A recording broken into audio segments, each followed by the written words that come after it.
Narito ang mga pinakamaiinit na balita ngayong tanghali. Low pressure area sa silangan ng Mindanao, pumasok na sa Philippine Area of Responsibility, posibleng maging bagyo. Tubig naman sa Angat Dam, mas mababa na sa minimum operating level. Luzon at Visayas grid, isa sa ilalim sa red at yellow alert dahil sa manipis na supply ng kuryente. Philippine Navy, handa sakaling manghuli ang China ng trespassers sa inaangking West Philippine Sea. Sa Today in Metro, Barangay Chairman sa Muntinlupa City, patay matapos pagbabarilin. Mga sospek patuloy na tinutugis. Sa MBC TV correspondents, patay matapos pagtatagain. Asawa at mga anak nito, sugatan. Sa MBC TV Sports, Alas Pilipinas, sasabak na sa AVC Challenge Cup mamaya. At sa Showbiz Spotted, pambato ng Bulacan na si Chelsea Manalo, kinoronahan bilang Miss Universe Philippines 2024.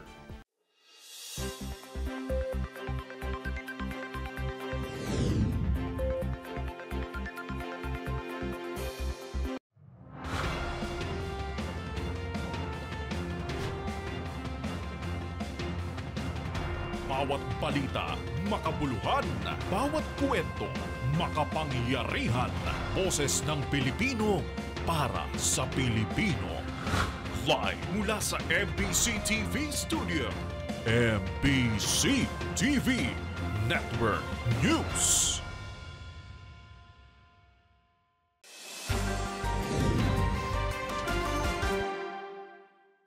Pilipinas, una sa ating mga balita.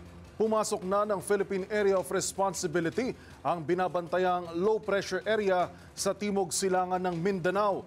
Ayon sa Pag-asa, pumasok ang LPA pasado alas 5 ngayong Huwebes ng umaga na huling namataan sa layong 870 kilometers silangan ng timog silangan ng Mindanao ngayong alas 10 ng umaga. Sabi pa ng Weather Bureau, mataas ang posibilidad na ma-develop ito bilang tropical depression sa loob ng 24 oras. Sakaling maging bagyo, tatawagin itong aghon na kauna-unahang bagyo ngayong 2024. Magandang tanghali, Pilipinas! Para sa ating weather update ngayong Thursday, May 23, 2024. Easterlies pa rin ang umiiral sa buong bahagi ng ating bansa. Mainit na panahon na may isolated thunderstorms pa rin ang mararanasan lalo na sa hapon at gabi. Sa bahagi ng Tuguegarao at maging dito sa Metro Manila, mainit na 35 degrees Celsius pa rin ang sagad na init na posibleng maranasan.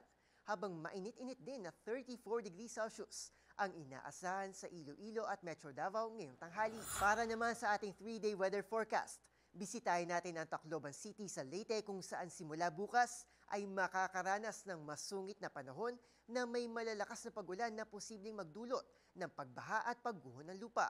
Ito po ay dahil sa epekto ng low pressure area. Habang ang temperatura naman ay maglalaro mula 26 to 31 degrees Celsius. Tandaan, magbaon pa rin po ng payong at magtabi ng kopya ng emergency hotlines sa disaster services sa inyong area para handa tayo sa anumang uri ng sakuna. Samantala, ang araw naman ay lulubog mamayang 6:19 ng gabi. Para sa MBC TV Network News, ito si Arnold Herrera. Sama-sama tayo, Pilipino. Samantala, sumadsad na sa mas mababang minimum operating level ang tubig sa Angat Dam. Sa huling monitoring ng Pag-asa, naitala kaninang alas 8 ng umaga ang 179.68 meters na tubig sa dam mula sa 180.7 meters kahapon. Ayon sa Metropolitan Waterworks and Sewerage System o MWSS, asahan ang mas mahinang pressure dahil sa ipinatutupad na water pressure management. Pero pagtitiyak ng MWSS, sapat ang supply ng tubig sa Metro Manila kaya't walang aasahan na water interruption. Samantala, sa kabila nito ay tumaas naman ang water elevation sa 5 iba pang dam sa Luzon, kabilang ang Ipo, Ambuklaw, Binga, Magat at Pantabangan dahil sa mga pagulan na nararanasan nitong mga nagdaang araw.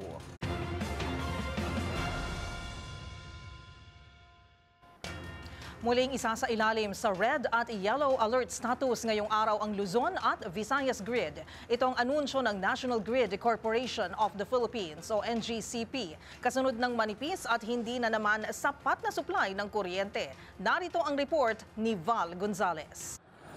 Sa ika-4 na pagkakataon ngayong linggo ay muli na namang nasa ilalim ng yellow at red alert status ang Luzon at Visayas Grid ngayong maghapon.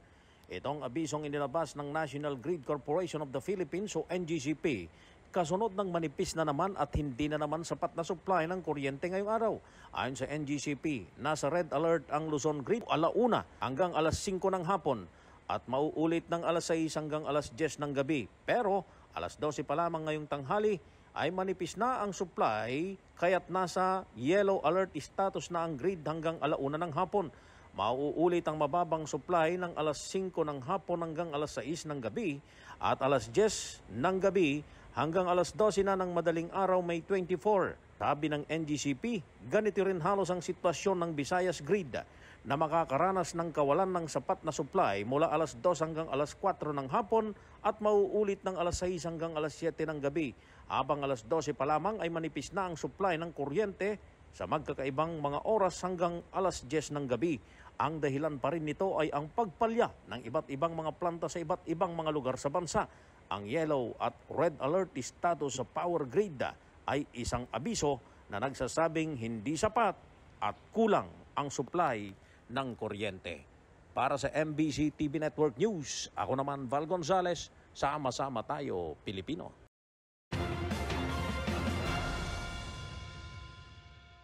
Pinaiimbestigahan sa Senado ang mga financial transactions ni Bamban-Tarlac Mayor Alice Guo para masilip ang anggulo ng money laundering. Ayon sa isang senador, nakapagtataka umano ang sinasabing yaman ng pamilya Guo sa kabila ng kanilang mga paluging negosyo. Ang mga detalye tutukan sa report ni Raymond Dadpaas. Nakapagdududa ang laki ng pera na pumasok para sa pagtatayo at operasyon ng isang Pogo Hub sa Bamban-Tarlac. Kumpara ito sa yaman ni Mayor Alice Guo na kanyang idineklara sa kanyang Statement of Assets, Liabilities and Net Worth o SALN. Ayon kay Senador Sherwin Gatchalian, bubusisihin nila ang posibilidad na ito ay isang kaso ng money laundering. Sa hearing ng Senate Committee on Women and Children ni Senador Risa Ontiveros sa ni-raid na Pogo Hub sa Bamban-Tarlac, inilahad ni Gatchalian ang financial record ng mga negosyo ng pamilya ni Mayor Guo. Sa lahat ng mga negosyong binanggit ni Mayor Guo na farm, embroidery, car showroom at land development ay walang kumikita ng malaki. Sa katunayan ay karamihan ng kanilang mga negosyo ay lugi. Kaya't nakapagtataka ang sinasabing iyaman ng pamilya Guo. Duda ni Gatchalian ay nanggagaling sa labas ng bansa ang perang ipinapasok ng ama ni Mayor Guo. Sa record ng Bureau of Immigration ay may average na 2 biyahe kada buwan palabas ng bansa si Ginoong Angelito Guo. Pinatingnan din ni Gatchalian sa isang third-party contractor ang halaga ng Pogo Hub at hindi umano ito bababa sa 6 na bilyong piso. Lumalabas na mga wanted sa ibang bansa ang mga kasosyo ni Mayor Guo sa Pogo sa bayan ng Bamban.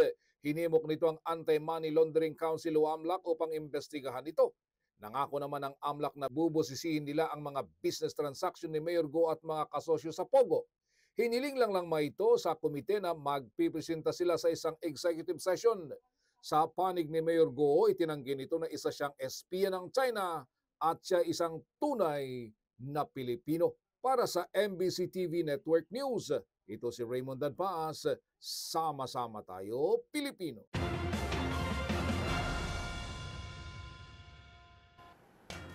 Nakahanda ang Philippine Navy sakaling manghuli ang China ng trespassers sa inaangkin nitong West Philippine Sea. Yan ang tiniyak ni Philippine Navy spokesperson for the West Philippine Sea, Commodore Roy Vincent Trinidad, kasunod ng naging babala ng China na ipatutupad nito ang no trespassing policy sa susunod na buwan. Tutukan ang mga detalye sa report ni Edniel Parosa. Nakalatag ang mga contingency plans ng hukbong dagat ng Pilipinas sakaling mang-aresto ang China na mga dadaan sa inaangkin nitong teritoryo na sakop ng exclusive economic zone ng bansa. Yan ang tiniyak na Philippine Navy spokesperson for the West Philippine Sea, Commodore Roy Vincent Trinidad, matapos ang babala ng China na ipatutupad nito ang no trespassing policy Pagsapit ng susunod na buwan sa press briefing sa Fort Bonifacio, sinabi ni Trinidad na hindi mahadlangan ng panakot na polisiyang ito ng China ang mandato at regular umanong deployment ng Navy. Magiging whole of government aniya ang pagtugon sa bantang paghuli sa mga mangingisda at iba pang papasok sa Temdash line ng Beijing, bagay na hindi umano katanggap-tanggap.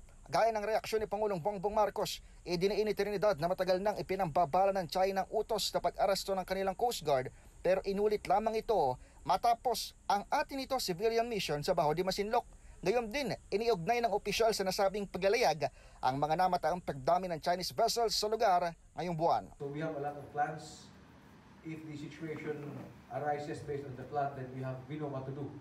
So rest assured that we have a lot of contingency plans, not only for this particular incident, but for a range of incidents that may happen. Para sa MBC TV Network News, ito si Edniel Parrosa. Sama-sama tayo, Pilipino.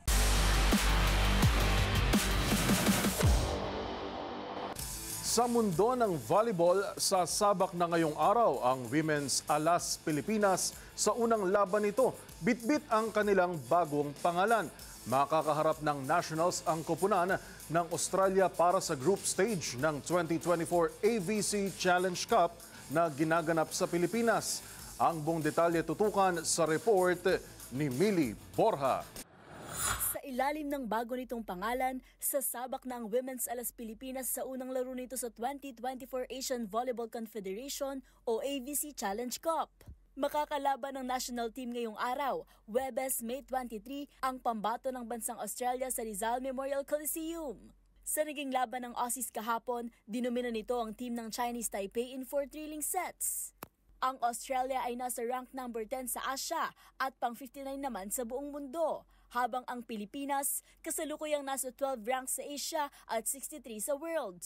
At bagamat may tuturing na lowest ranking sa 5-country Pool A, kumpiyansa si Coach George De Brito sa kanyang star-studded lineup sa pangungunayan ng team captain na si Gia Morado de Guzman. Sasamahan siya ng ilang PVL stars na sina Cici Rondina at Cherry Nunag mula Chocomucho at Eya Laure at Jen Yerva mula sa Charity Go. Kasama rin sa Team Philippines sina Angel Canino, Thea Gagate, Julia Coronel, Fifi Sharma, Faith Nisperos, Don Macandili Katindig at Van Gandler. Maliban sa Australia, kasama rin ang alas sa Pool A ang bansang Taiwan, India at Iran. Kailangang masecure ng kupunan ng top 2 sa Pool A para makabante sa semifinals. Para sa MBC TV Sports, ito si Millie Borja, sama-sama tayo, Pilipino.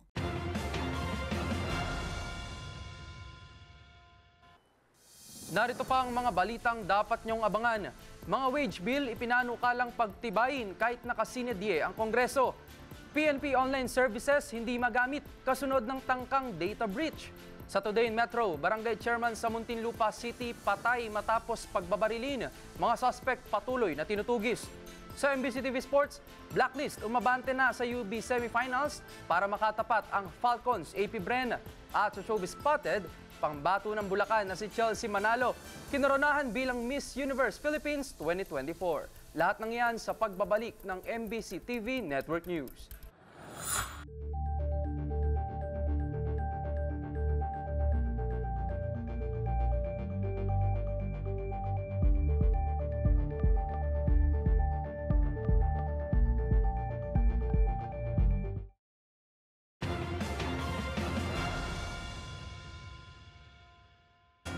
Umapela ang Makabayan Block sa House Committee on Labor and Employment na tapusin na ang isinasagawang pagdinig sa panukalang umento sa sahod ng mga manggagawa. Ayon kay House Deputy Minority Leader Franz Castro, hindi na dapat patagalin pa ang pagtalakay rito dahil suportado naman anya ng nakararaming kongresista ang nasabing panukala. Narito ang report ni Milky Rigonan. Muling umapela ang Makabayan Block sa Kamara sa House Committee on Labor and Employment na tapusin ang sinasagawang pagdinig sa panukalang dagdag sahod sa bansa.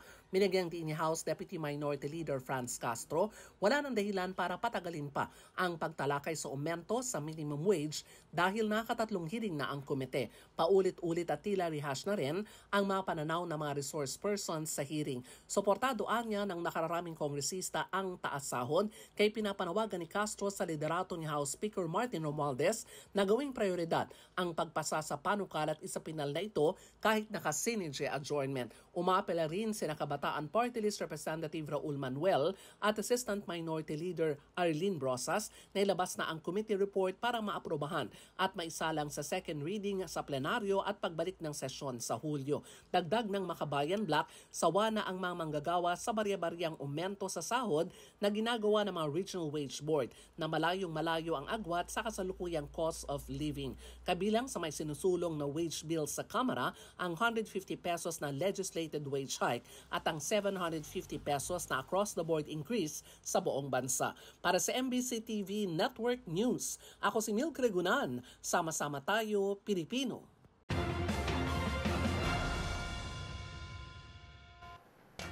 Magsasagawa ng serye ng konsultasyon ang Department of Labor and Employment na tatalakay sa pagtataas ng sahod sa Metro Manila.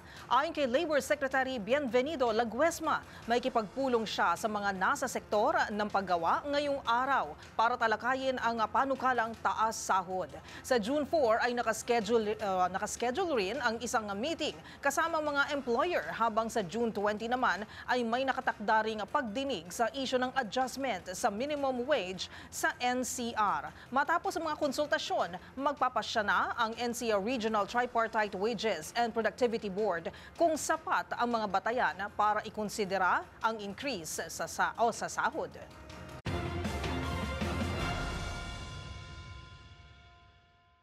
Hindi muna magagamit ang online services ng Philippine National Police kasunod ng tangkang data breach sa dalawang sistema system ng pulisya. Sa ngayon, hindi pa makumpirma ng PNP kung may nakompromiso ngang datos ang hinihinalang iisang sospek sa magkasunod na pagtatangka.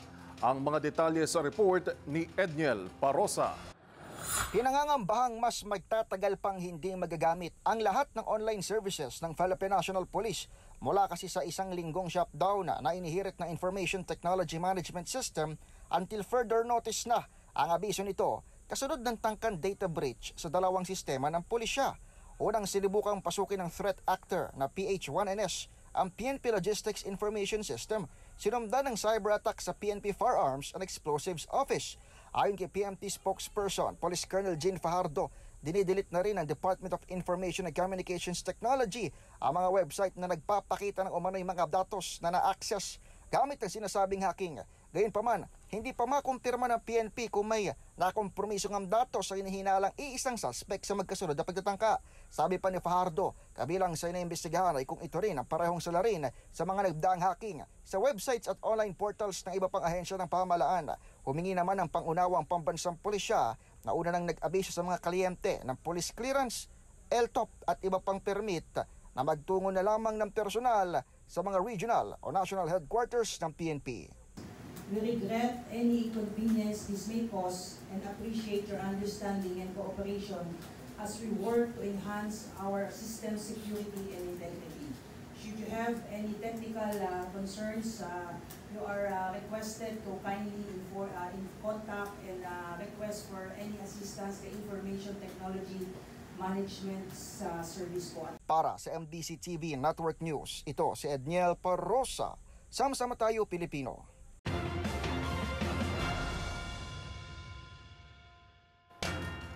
Mismong si Pangulong Bongbong Marcos ang mamamahagi ng tulong pinansyal sa 10,000 benepisyaryo sa probinsya ng Tawi-Tawi. Umabot sa 400 million pesos ang halaga ng iba't ibang tulong na bitbit ng Pangulo sa mga residente sa lugar. Ang mga pangyayari sa balitang yan, tinutukan ni Let Narciso. 10,000 benepisyaryo ang tumanggap ng tig 10,000 pisong tulong pinansyal mula sa Office of the President. Mismong si Pangulong Ferdinand Marcos Jr. ang namahagi ng presidential assistance sa mga magsasaka, mangingisda at kanilang pamilya na matinding naapektuhan ng tagtuyot dulot ng El Nino. Sa kanyang talumpati, sinabi ng Pangulo na sinadya niya ang Tawi-Tawi para personal na makitang natatanggap ng mga tao ang tulong ng gobyerno. Sa lahat ng ahensya ng pamahalaan na nandito, mula sa mga pinuno hanggang sa bawat empleyado, sisiguraduhin po namin na makakarating ang lahat ng tulong, programa, oportunidad sa ating mga mamamayan. Lalo na sa pinakamalayong lugar tulad ng Basilan, tulad ng Tawi-Tawi. Laging unahin ang kapakanan ng pinaka-nangangailangan. Ang tulong na galing sa tanggapan ng Pangulo ay bukod pa sa tig 10,000 piso rin na ayuda mula sa DSWD. Nagbigay rin si Pangulong Marcos ng tig 10 milyong piso sa provincial governments ng Tawi-Tawi at Basilan. Ang tanggapan naman ni Speaker Martin Romualdez na mahagi ng tig 5 kilong bigas sa lahat ng dumalo sa aktibidad na ginanap sa munisipalidad ng Bonggao. Todo pasasalamat si Tawi-Tawi Governor Ishmael Sali sa pagbisita ng Pangulo sa kanilang lalawigan. Ayon sa gobernador, malaking bagay para sa napakalayo nilang lugar na mabigyan ng oras ng presidente, idagdag pa ang napakaraming tulong na dala nito para sa kanilang mga kababayan. Para sa MBC TV Network News, ito si Let Narciso, Sama-sama Tayo, Pilipino.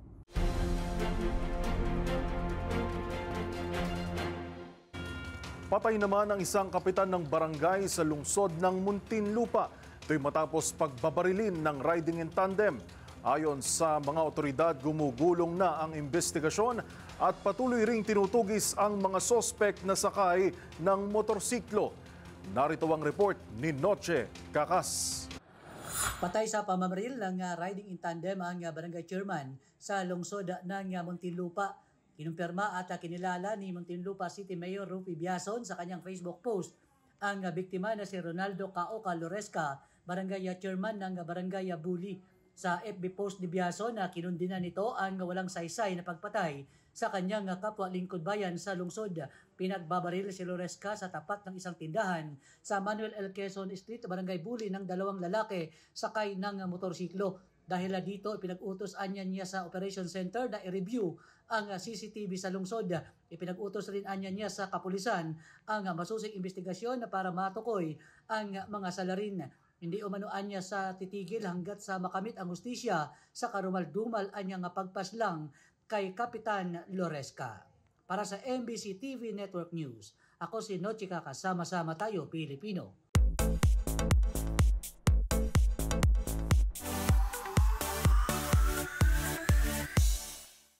Ibang level na talaga ang Kamsami family. Proud na ibinahagi ni Melay Cantiveros na kasalukuyang nasa South Korea kasama ang mister na si Jason Francisco at mga anak na sina Mela at Stella ang pagkilalang iginawad sa kanya. Ang TV host actress kasi itinalaga bilang honorary ambassador for Korea Family Tourism in the Philippines. Narito ang aking report. Itinalaga bilang honorary ambassador for Korea Family Tourism in the Philippines ang comedian TV host na si Melay Cantiveros. All smiles ang Cantiveros Francisco family nang dumalo sa special appointment ceremony na ginanap sa Seoul, Korea. Si Melay ang kauna-unahang Filipino celebrity na napili para sa naturang posisyon. At bilang honorary ambassador for Family Tourism, tungkulin ng komedyante na ipromote ang upcoming campaigns, programs at events ng Korea Tourism Organization sa bansa simula nitong May 21 hanggang May 20 ng susunod na taon. Pero maliban pa rito, mukhang mas mapapadalas na talaga ang Kamsami family sa Land of the Morning Calm dahil part din ng kanyang duties na bumisita sa Korea kasama ang kanyang pamilya para i-share online ang kanilang travel experiences. Sa latest post nga ni Melay, nagsimula na ang kanyang honorary ambassador duties nang dumalo sa Korea Invites event at hirit niya, K-drama feels talaga, walang char-char. Kung matatandaan, noong nakaraang taon, bumida si Melay sa pelikulang Ma'am Chief Shakedown in Seoul na kinunan sa South Korea na naging daan para masungkit nito ang Best Actor Award sa prestihiyosong Asia Artist Awards na ginanap sa Philippine Arena. At sa aking pagbabalik, performance at winning answer ng bagong Miss Universe Philippines na si Chelsea Manalo. Ating panoorin, manatiling nakatutok dito lang sa MBC TV Network News, BRB.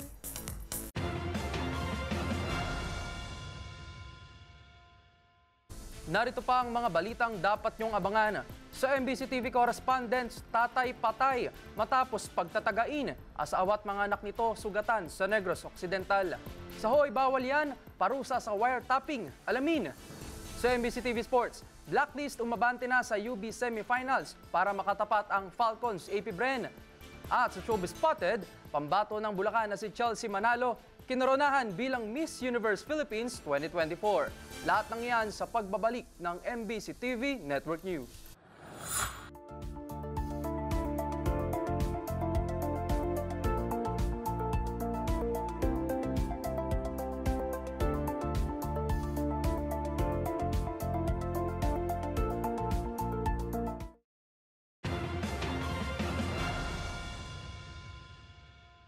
Kumbinsido ang Senado sa pahayag ni dating Western Command Chief Vice Admiral Alberto Carlos na nakatanggap ito ng tawag mula sa isang Chinese military attaché, pero nilinaw niyang hindi siya pumasok sa isang kasunduan. Sa kabila nito, kinakailangan pa ring ipasuri sa National Bureau of Investigation o NBI ang lumabas na audio recording. Tutukan sa report ni Kyle Bulyas. Magkakaroon pa ng mas malalim na pagsisiyasat ang Senado tungkol sa dating hepe ng Western Command ng Sandatahang Lakas ng Pilipinas na si Vice Admiral Alberto Carlos na itinuturong nakipag-usap sa isang Chinese diplomat para sa umano'y new model sa pamamahala sa Ayungin Shoal. Ayon kay Senate Majority Leader Francis Tolentino, tatalakayin nila sa susunod na pagdinig ang iba pang sensitibong impormasyon sa naturang issue. Hindi po, kasi medyo sensitive na. So, sa closed door session po, ginahol na lang sa oras kahapon.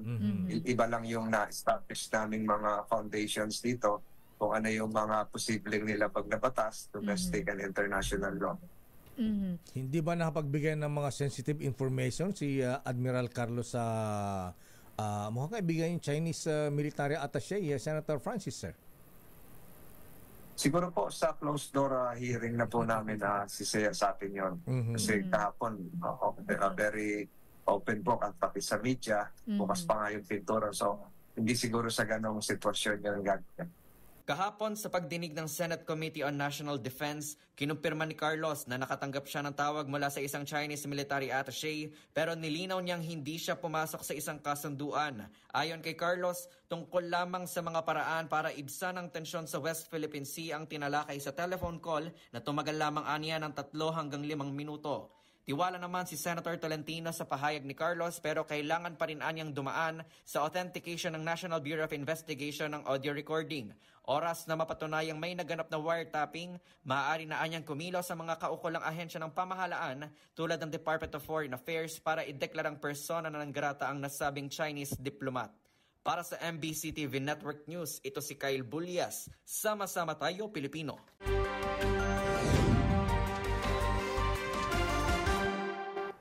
Nasawi ang isang ama matapos pagtatagain sa Negros Occidental habang sugatan naman ng matagpuan ang asawa at anak nito. Yan at ang iba pang mga rumarapitong balita mula sa probinsya, hatid ng iba't ibang istasyon sa ilalim ng MBC Media Group.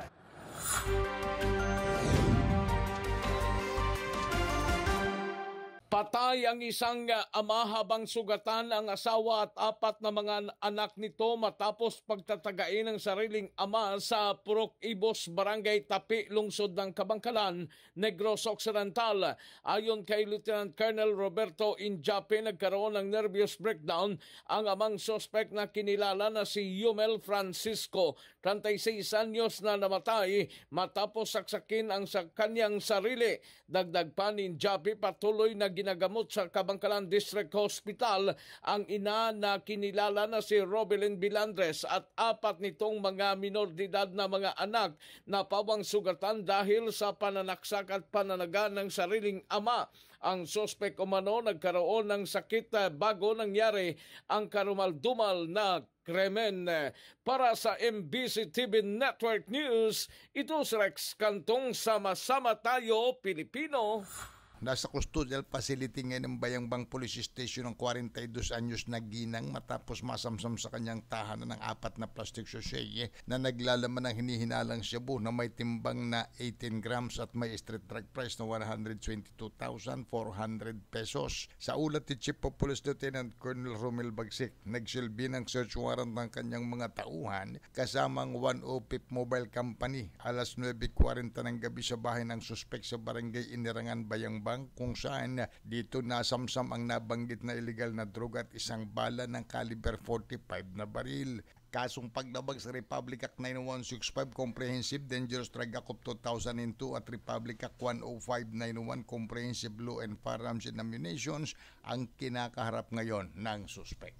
Para sa MBC TV Network News, ito si Freddy Fajardo. Sama-sama tayo, Pilipino. Patuloy naman na apektado ang supply ng tubig sa bayan ng Katarman dahil sa nararanasang sobrang init ng panahon. Ayon kay Katarman Water District Engineer Juanico, bumaba ang level ng tubig mula sa kanilang source na bumaba ng 5.1 meters. Bagamat may supply naman daw ng tubig, ngunit mahina ito. Plano ngayon ng Water District na itigil muna ang kanilang operasyon ng 3 araw upang bigyang panahon ang rehabilitasyon. Dahil naman sobrang init, kulang na kulang supply ng tubig sa kanilang tangke. Isang barangay dito sa Katarman ang planong bigyan ng rasyon ng tubig ng Water District na siyang pinakapiktado sa sobrang init ng panahon sa pamamagitan na rin ng tulong ng Bureau of Fire. Para sa MBC TV Network News, ito si Jane Galit Bantayan. Sama-sama tayo, Pilipino. Balita sa Davao City. Nasamsam ng Task Force Davao, Bunawan Police Station at Kalinan Police Station ang nagkakahalaga ng 81,600 na Cebu mula sa 3 individual na naaresto sa magkahiwalay na checkpoint sa Davao City sa Lasang Checkpoint at Lacson Fixed Checkpoint. Unang naaresto ang 2 individual noong nakaraang araw kung saan parihog may dalang armas na kalibre 45 na walang mga lisensya, habang sunod na nahuli ang 3 individual na may dalang illegal na droga nang maharang sila sa Lasang Checkpoint. Ang mga naaresto ay sasampahan ng kasong paglapag sa Republic Act 10591 o Illegal Possession of Firearms at Republic Act 9165 o Comprehensive Dangerous Drugs Act of 2002. Para sa MBC TV Network News, ito si June Soter. Sama-sama tayo, Pilipino! Kabuang 4.2 milyong piso na halaga ng ginto at cash ang natangay sa isang gold trader ng 5 hold-upper sa Itogon, Benguet. Matatandaan na pinasok ng 5 armadong kalalakihan ang bahay ni Sharon Naboye Popok sa First Gate, ukab sa Itogon, Benguet. Ayon kay Popok, abot sa 1 kilo ng ginto na nagkakalaga ng 3.6 na milyong piso at 600,000 piso ang tinangay ng mga hold-upper. Ayon sa pulisya, tumagal lamang ng 10 hanggang 15 minuto ang krimen at pabilis na tumakas sa mga suspect gamit ang 2 motorsiklo na getaway. Patuloy na tinutugis ng mga operatiba na Itogon Municipal Police Station ng mga suspect na pinapaniwalang hindi pa nakakalayo sa Itogon, Benguet. Para sa MBC TV Network News, ito si Romy Gonzales. Sama-sama tayo, Pilipino. Marami ng device ang nagagamit para mag-record ng boses at software para mag-enhance ng audio. Ang mga development na ito benepisyal sa mga estudyante at mga profesional. Pero may iba na ginagamit ito sa masasamang intensyon na walang pahintulot ng kanilang nire-record. Ano nga ba ang mga parusa sa wiretapping? Alamin yan sa report ni Rose Babiera. Mainit ang usapin ngayon tungkol sa insidente ng wiretapping umano ng Chinese Embassy sa isang opisyal ng Armed Forces of the Philippines. Ayon sa ulat, naglabas ang Embahada ng China sa Maynila ng transcript ng isang unverified phone call sa pagitan ng isang Chinese diplomat at ni Vice Admiral Alberto Carlos, ang dating commander ng AFP Western Command, kung saan tinalakay ng dalawa ang umano'y New Model Agreement sa Ayungin Shoal. Kasalukuyang pinaiimbestigahan ni Pangulong Ferdinand Marcos ang insidenteng ito. At ayon naman sa Senado, ang Department of Foreign Affairs o DFA ang dapat na umaksyon kung mapatunayan mang iligal nga ito. Ano nga ba ang maaaring kaharapin ng mga sangkot sa wiretapping? Ayon sa Republic Act No. 4200 o ang Anti-Wiretapping Act, ipinagbabawal ang pagre-record ng anumang private communication nang walang pahintulot ng lahat ng partido ng komunikasyon. Illegal din maski ang pagtatabi ng kopya at pagtatranscribe ng recording at pagbabahagi ng nilalaman ng komunikasyong ito. Ang sino mang lumabag dito ay maaaring makulong ng hindi bababa sa 6 na buwan at hindi hihigit sa 6 na taon. At kapag ang napatunayang may sala ay isang pampublikong opisyal, bukod sa pagkakakulong ay maaalis din ito sa kanyang pwesto. At kapag ito naman ay isang dayuhan, maaaring ipadeport ang individual. Kung mayroon pa kayong nahuling ipinagbabawal na akto o kaya naman ay mayroon kayong reklamo, itag nyo kami sa DZRH. Hoy! Bawal yan!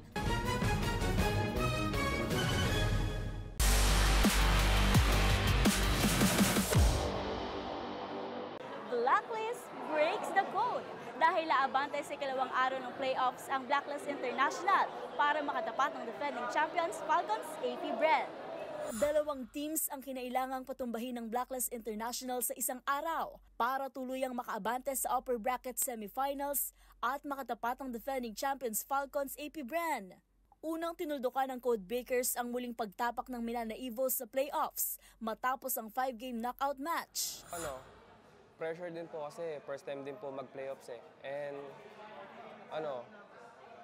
kumbaga ayun, first time mag-playoffs tapos blacklist kagad kalaban. Parang unexpected po agad yun. Ayun po, parang napagandaan naman namin po siya kaso kinapos po talaga. Siguro po yung yung pagkatalo po namin ngayon, parang i-take advantage po namin as a lesson na yung bawat error ganun, talagang lesson po sa amin yun. Sa sunod na game, muling naghari ang Blacklist International ng talunin ng Fnatic Onyx Philippines in 4 matches. Bagamat naging mabilis ang kanilang pagkatalo sa Game 1, hindi sinayang ng Blacklist ang tinrabaho nitong panalo sa unang match at hindi na hinayaan pang makascore ang Onyx, ending its Season 13 campaign. Siguro ito yung pinakamasakit na season sa akin para sa akin kasi kumbaga ito na yung parang gusto ko maging ito na yung parang dream team ko eh. Sila lahat. Tas parang same result pa rin pero abangan nyo ulit kami next season. Babawi kami. Dahil dito nakuha ng Blacklist ang twice to beat advantage kasama ang Falcons AP Bren, RSG Philippines at Liquid Echo. Mamaya, walang magpapahinga sa Codebreakers dahil agad itong sasabak sa first game kontra Falcons AP Bren na susundan ng another game sa pagitan ng RSG Philippines at Liquid Echo. At yan ang mga huling kaganapan sa MPL Philippines Season 13. Para sa MBC TV Sports, ito si Mili Borja, sama-sama tayo, Pilipino.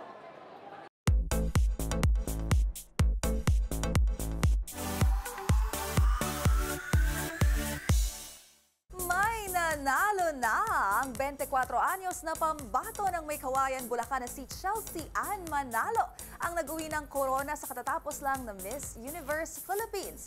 Ang kanyang pangmalakasang rampa at winning answer, panoorin sa Showbiz Report na ito. Our Miss Universe Philippines 2024 is Bulacan! Ang Bulacania beauty na si Chelsea Ann Manalo ang tumalo sa higit 50 kandidata at itinanghal bilang bagong Miss Universe Philippines. Balikan natin ang kanyang performance sa prestihiyosong pageant mula introduction. Chelsea Manalo, Bulacan! Nagpasiklab din ito sa swimsuit round.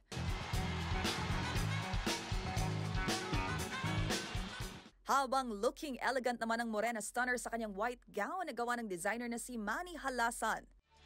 Bulacan!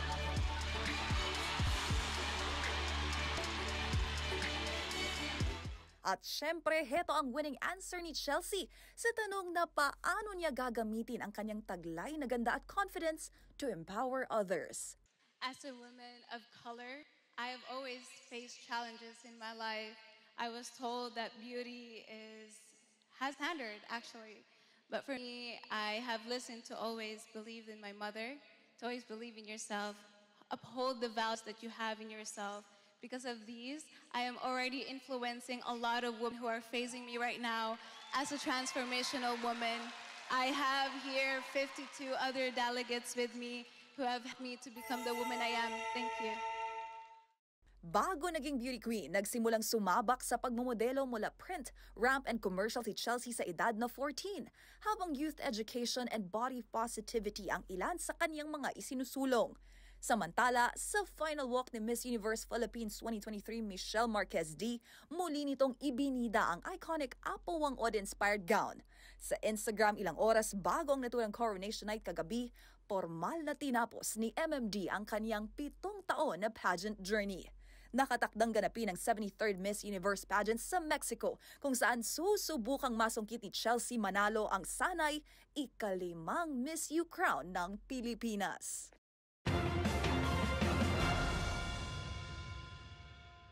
Para sa MBC TV Network News, ito po ang inyong Showbiz Angel, Angelica Cosme. Sama-sama tayo, Pilipino. Balik sa inyo, Miss Karen and Yuel.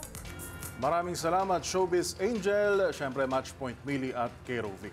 Naku, bago lang tayo magtapos, Miss K, sa ngayon lamang po, ay bunsod po dun sa iniulat namin kanina na red alert sa Luzon Grid ay naglabas na po ng abiso ang Manila Electric Company kung saan ay posible pong makaranas simula ngayong 1:00 hanggang 2:00 ng hapon na brownout dito po sa Metro Manila, partikular sa Caloocan City, sa Manila City, Parañaque City, Pasay, Pasig, Quezon City, Taguig City at Valenzuela City. Samantala, Miss Kay, ganun din sa between 2 p.m. to 3 p.m. naman sa Las Piñas, Mandaluyong, Manila, ilang lugar sa Marikina, Navotas City, ilang lugar sa Parañaque City at sa Pasig City. So medyo marami-rami ring mga lugar, Marami-rami, oo. So paano ba maghahanda dyan? Lalo na ang init pa rin ng panahon, no? Iwasan na lang din siguro lumabas.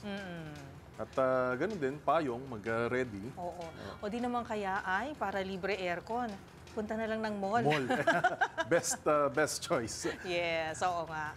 Okay. At yan po ang mga nakalap naming balita ngayong araw ng Huwebes. Ito si Yuel Reyes. At ako naman po si Karen Oyong. Magkita-kita tayong muli bukas, araw ng Biyernes, para sa mga balitang makabuluhan ng mga kwentong makapangyarihan. Hatid ang boses ng Pilipino para sa Pilipino. Ito ang MBC TV Network News. Sama-sama tayo, Pilipino.